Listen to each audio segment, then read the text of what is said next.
and welcome to Torque News. This month I want to talk to you about the 5R110W and some of the issues it has from the factory with cracking necks, specifically primaries are actually cracking near the neck, and pump failures after rebuild, specifically premature pump failures right off the road test.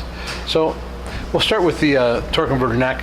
What ends up happening with these things from factory is they crack. They don't crack, the neck itself doesn't crack, it cracks from the welding to the primary pump. So I guess it's a little weak there, and they end up cracking with time. So what we've done, we've gone to this Sonex hub, which is a great piece, by the way, like everything from Sonex. It's got a little bit of a flange on it, a steel flange, so we'll weld that on the torque converter.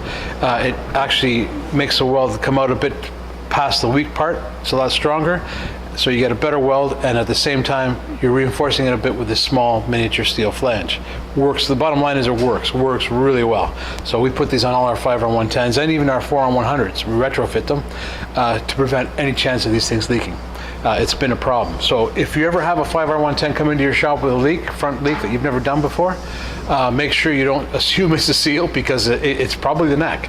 And if you end up changing the seal, like I've had a customer do, he put it all back together, thing was still leaking.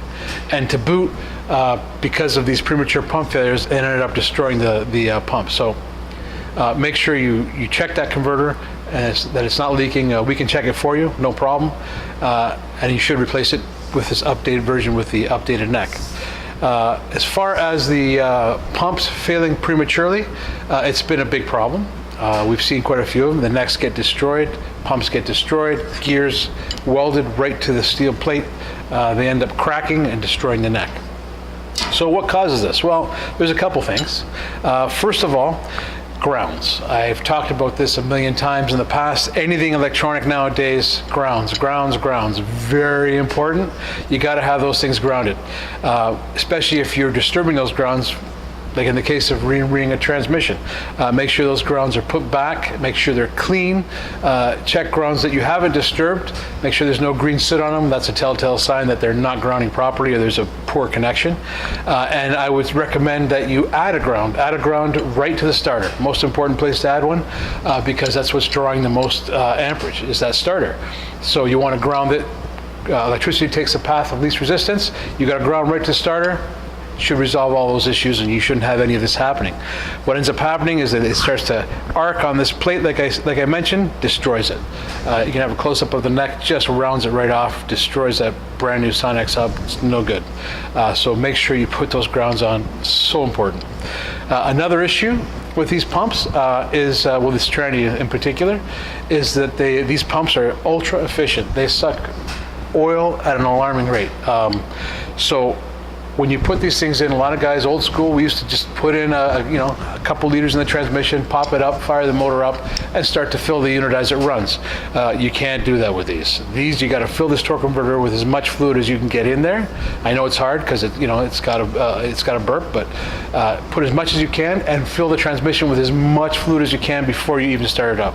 Once you start it up, I recommend you start it for 5-10 seconds, stop it, check, and then fill as necessary until the unit's full. Because what ends up happening, if you do it the old way, you'll suck that fluid right up, you'll run this pump dry, and as you know, running this pump dry for even a short amount of time, 10 seconds, this pump's fried.